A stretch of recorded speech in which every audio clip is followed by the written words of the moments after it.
Everybody, welcome back to a channel. मैं हूं नेहा। कैसे आप सब? तो आज हम देखने जा रहे हैं this Turkey influencers easy money scam expose. और ये वीडियो है बाय क्रेजी दीप। सो या लेट्स सी ये कौन से इन्फ्लुएंसर्स है। So the crazy deep video is going to be, चलिए देखते हैं। You're literally doing your career is only. You can't be talking. You're selling pictures of whatever. Idea नहीं है, बट हाँ शायद 5 या 10 मिनट का होगा, 20 या 15,000। और वीडियो कॉल का 30+ ही रहता है। हम आज इस चैनल के ऊपर एक ऐसे टॉपिक के बारे में बात करेंगे जिसको बेसिकली सारे यूट्यूबर्स इग्नोर करते हैं, क्योंकि इस तरीके के वीडियोस के अंदर थोड़ा सा या क्रिएटिव कंटेंट आता है, उसकी वजह से रेस्ट्रिक्शन लग जाती है। मैं तुम लोगों को कुछ बताना चाहता हूँ। तुम लोगों ने देखा होगा कि आए दिन सुप्रीम कोर्ट और जो गवर्नमेंट ऑफ इंडिया है वो कई सारे स्टैंड अप कॉमेडियंस को टारगेट करती है कि तुम लोगों ने डिसेबल लोगों के ऊपर जोक बनाए, चलो सॉरी बोलो। वहीं दूसरी साइड जब मैं देखता हूँ कि पार्लियामेंट में जो दूसरे नेता हैं वो हमारे प्राइम मिनिस्टर को भी गाली देते हैं, पार्लियामेंट के अंदर एक दूसरे को करते रहते हैं, दूसरे के धर्म के बारे में कुछ भी बात करते हैं, लेकिन उनके खिलाफ कोई एक्शन नहीं होता। मैंने कुछ दिनों पहले एसएससी के बारे में बात की थी कि यहाँ का इंडिया का जो यूथ है वो पढ़ रहा है, लिख रहा है, अपना टाइम, महीने, सालों एक एग्जाम को देता है। जब वो एग्जाम देता है तो उसको पता चलता है कि भाई स्कैम हो गया, एग्जाम ही ढंग से कंडक्ट नहीं करवा पाई हमारी गवर्नमेंट। उन चीजों को लेके जब वो प्रोटेस्ट करते हैं या दूसरी चीजों को लेके, जैसे फॉर एग्जाम्पल अभी दिल्ली के अंदर डॉग्स को लेके इतना सब लोगों के मिक्स्ड ओपिनियन है, लेकिन जो लोग ह्यूमैनिटी में मानते हैं और जिन लोगों को पता है कि दिल्ली की जो गवर्नमेंट है या वहाँ के लोग वो केयर नहीं कर पाएंगे, इतने डॉग्स को, स्ट्रे डॉग्स को नहीं रख पाएंगे, एट द एंड वो मारे जाएंगे। जो लोग प्रोटेस्ट कर रहे हैं, स्टूडेंट हो या ऐसे लोग हो, उनको बस मारा जाता है। एथेनॉल वाला तुम्हें सीन पता है, पेट्रोल गाड़ियों की 12 बज गई है, जो उन्होंने प्रॉमिस किए थे कि एथेनॉल अगर 20% होगा तो फिर जो प्राइस होंगे पेट्रोल के वो कम होंगे, लेकिन नहीं हो रहा है। इन सब चीजों को इग्नोर करके उन चीजों को टारगेट करती है, लेकिन जो गवर्नमेंट का मेन काम है कि स्टूडेंट्स की जो एग्जाम है उन पे ध्यान दिया जाए, सड़कों पे ध्यान दिया जाए।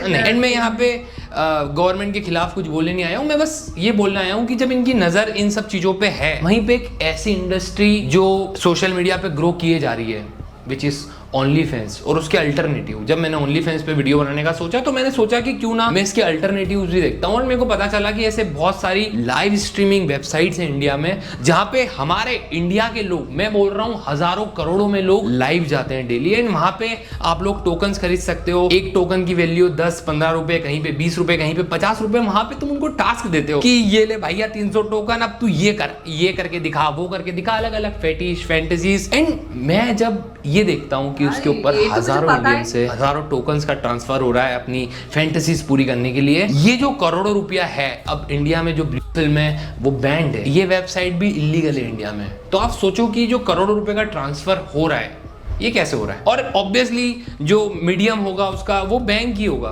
तो क्यों नहीं आज तक मैंने एक सिंगल आर्टिकल देखा कि किसी ओनली फैंस क्रिएटर, जबकि लिस्ट के अंदर इनके नाम है कि इंडिया में कौन कौन ओनली फैंस क्रिएटर्स इतना कमा रही है, बट इनके खिलाफ कभी कोई एक्शन नहीं होता। इस वीडियो को जब तुम एंड तक देखोगे तो तुम्हें पता चलेगा कि ओनली फैंस और इस तरह की वेबसाइट और हमारे यहाँ के क्रिएटर, स्पेशली पॉडकास्टर्स, जब इन लोगों को बुलाते हैं अपने साथ और ये लोग अपनी रिच लाइफस्टाइल और लग्जरी फ्लेक्स करते हैं, तो क्या इंपैक्ट पड़ता है हमारे यहाँ की जो यूथ है जो सोशल मीडिया को स्क्रॉल करती है उस पर। बट इनके खिलाफ कोई एक्शन नहीं। ये वीडियो मैंने 1 महीने पहले बना ली थी, पर इसको अपलोड अप कर रहा हूं क्योंकि मैंने इसके अंदर एक कमिटमेंट दी थी कि अगर इस वीडियो पे 50,000 लाइक होते हैं तो I will try my best कि मैं किसी ओनली फैंस या फिर इस तरीके की जो अल्टरनेटिव वेबसाइट है उस पर काम करने वाले पर्सन को पकड़ूंगा और मैं एक्सपोज करूंगा कि कैसे इनका ट्रांसफर हो रहा है, कौन दलाल है। क्योंकि गांव-गांव में मैं देख रहा हूं कि गांव के कपल, लिटरली गांव के कपल, जहां पे इंटरनेट अभी पहुंचा है, जहां पे नॉलेज नहीं पहुंची, एजुकेशन नहीं पहुंची, वहां के कपल बंद कमरे में अपनी वाइफ को, खुद को रिकॉर्ड कर रहे हैं, बेच रहे हैं। तो ये सर्विसेज उन तक कैसे पहुंची और वो लोग कैसे एलिजिबल हो गए इस चीज के लिए, और वो कैसे ट्रांजेक्शन पॉसिबल है उनका, कि ये ट्रांजेक्शन कैसे एक विदेशी वेबसाइट से कर पा रहे हैं। पता नहीं, मेरी चुल लेगी मैं इस चीज को एक्सपोज करूं। तो अब तुम लोगों को कॉन्टेक्स्ट समझ में आ गया इस वीडियो का। अब तुम आगे देखो कि मैंने 1 महीने पहले क्या किया था। प्लीज इस वीडियो को शेयर करना है, कमेंट और लाइक करना, एंगेजमेंट बढ़ाना, ताकि मैं इसके पार्ट 2 पे जो मेहनत कर रहा हूं वो थोड़ी सी मजेदार हो। अब तुम लोग देख सकते हो।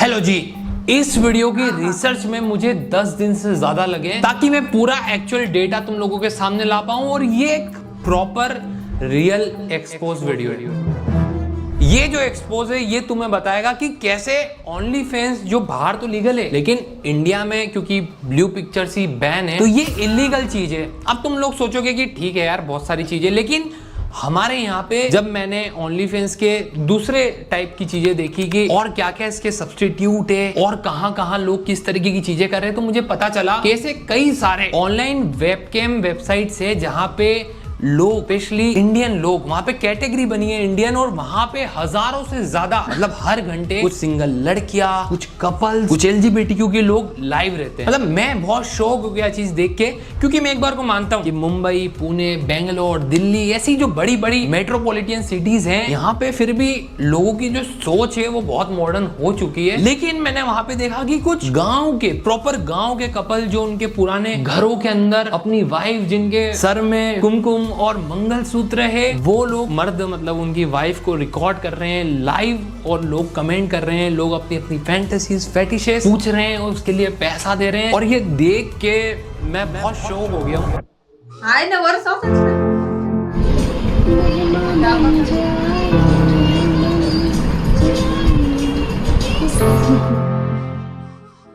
जो हम लोग इंडियंस को लगता है कि यार गांव में कुछ ज्यादा ही रिचुअल्स है, मान्यताएं हैं और हम लोग इज्जत करना जानते हैं वाइफ की, लेकिन उन गांव के लोगों को ये वेबकैम वाला कंसेप्ट, वहां पे सब्सक्रिप्शन के लिए मतलब खुद की आईडी वाईडी बनाना और ये सब करना, और सबसे बड़ी दिक्कत है कि ये लोग बहुत कमा रहे हैं, तो जो पेमेंट है लाखों करोड़ों रुपए वो इंडियन गवर्नमेंट से चोरी करके या उनके सामने ना आके किस तरीके से ये विदेशी वेबसाइट इनके अकाउंट्स में डाल रही है। क्योंकि मैं या जितने भी यूट्यूबर्स या इन्फ्लुएंसर्स हैं, जब भी वो कोई ब्रांड करते हैं उसके लिए हमें 10% TDS देना पड़ता है, लेकिन मैं अभी भी ये सोच के कंफ्यूज हूँ कि इतने सारे इंडियंस, इतना ज्यादा पेमेंट रोटेशन हो रहा है, वो कैसे, और वो भी तब जब हमारे देश में ये इलीगल है। इंडिया में अगर कोई बंदा 25-30 हजार रुपए महीना भी कमाता है तो वो इंडिया के टॉप 10% में आ जाता है कि भैया ये तो सबसे ज्यादा कमा रहे हैं। लेकिन एक लड़की जिसने एक साल के अंदर, ठीक है, $43 मिलियन कमाए, उतना पैसा कमाने के बाद तुम लोगों को लग रहा होगा कि भाई ये माइक्रोसॉफ्ट की CEO वीओ होगी, लेकिन ऐसा नहीं है। माइक्रोसॉफ्ट के CEO ने इस साल $10.73 मिलियन ही कमाया, मतलब ये बहुत बड़ा अमाउंट है। लेकिन वो जो लड़की थी वो एक ओनली फैंस क्रिएटर थी। इवन 2021 में एक 33 साल की लड़की या औरत ने $240 मिलियन कमाए, जो कि वर्ल्ड के हाईएस्ट पेड फुटबॉलर रोनाल्डो से भी ज्यादा थे। ओनली फैंस ने खुद ये लिस्ट निकाली थी जिसके अंदर उन्होंने बताया था कि इतने रुपए का सब्सक्रिप्शन है और इन्होंने महीने में या ईयरली इतना कमाया था। अब अगर तुम लोग सही से सोचते हो तो ये जो लिस्ट ये तुम्हारे लिए आई ओपनर है, लेकिन अब तुम वैसे ही हो तो फिर जाओ आई हिला लो। लेकिन हमारे यहाँ पे ब्लू पिक्चर्स बैन है, हमारे यहाँ पे ये इलीगल है, तो तुम लोग सोच रहे होगे कि क्या ओनली फैंस पे कोई इंडियन क्रिएटर, भाई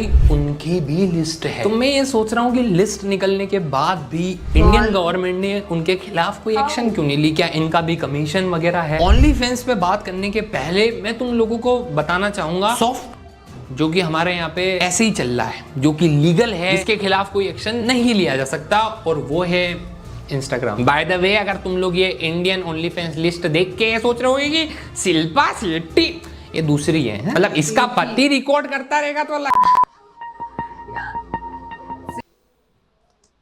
ओके, सो दिस क्या बोल सकते हैं, OF एंड वो सारी चीजें जो भी बोलते हैं लोग आजकल, and also about the Instagram exclusive. तो आई वाज नॉट नोइंग कि मतलब इंस्टाग्राम एक्सक्लूसिव पे मतलब मुस्कान खारा का पता था, लेकिन many people are there who been doing this, और मेरा भी एक्सक्लूसिव है। फ्यू पीपल नो, एंड जिन लोगों ने सब्सक्राइब किया है मेरे एक्सक्लूसिव को, उनको पता है what I post there. I post my reaction, थोड़े एक्सक्लूसिव वाले रिएक्शन बेसिकली, जो मतलब यहाँ पे मैं अपलोड नहीं कर पाती हूँ कि यहाँ पे अपलोड नहीं करती हूँ, because that is only for the exclusive वाले कंटेंट क्रिएटर्स, थोड़ा एक्स्ट्रा, थोड़ा अच्छा वाला, you know, basically that. And also I post stories, मतलब मेरे पर्सनल लाइफ में जो चीज़ चल रही है आई टेल अबाउट दैट, और मैं कभी कभी पिक्चर्स भी पोस्ट करती हूँ जो मैं कोई भी सोशल मीडिया पे नहीं पोस्ट करती हूँ, नॉट लाइक ऐसे वाले कि थोड़े exposing and all that things. और हालांकि बहुत सारे लोग मेरे एक्सक्लूसिव में आके कमेंट करते हैं कि यहाँ पे तो कुछ भी स्पेशल नहीं है, show something, do that, do this that, and मैं उनको क्लियरली बता देती हूँ ये OF नहीं है, this is the exclusive, we gate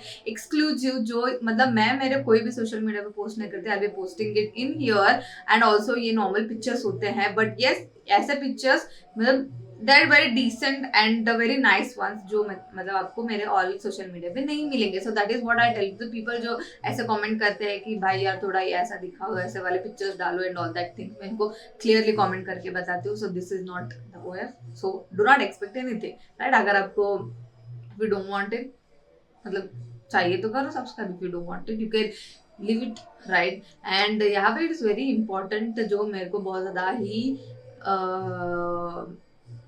it felt very bad on that position कि जब मतलब इंस्टाग्राम जो भी है यूज करता है, छोटे बच्चे भी लेके nowadays they have been using, उनके सामने अचानक से वो वाले वीडियोस आ जाए. लिटरली आई होप कि इंस्टाग्राम वो वाला जो एल्गोरिदम जो भी है तो उसको थोड़ा ध्यान में रख के थोड़ा पुश करना चाहिए कि किस ऑडियंस को कैसे वाले वीडियोस दिखाए based on to their age. Yes, very important I opening video वाला था भाई साहब, ये बात क्रेजी थी. सो या that is it for today. अगर ये वीडियो आपको पसंद आई है तो लाइक कर देना, नीचे कमेंट करके बताना कि कैसा लगा, और आपको ऐसे और वीडियोस चाहिए वो भी कमेंट करके बता दो. इस वीडियो को शेयर कर दो, नीचे दिए गए व्हाइट सब्सक्राइब बटन को वो भी क्लिक कर देना, और मेरा इंस्टा ID नीचे डिस्क्रिप्शन में दिया गया, so please follow that too. Thank you.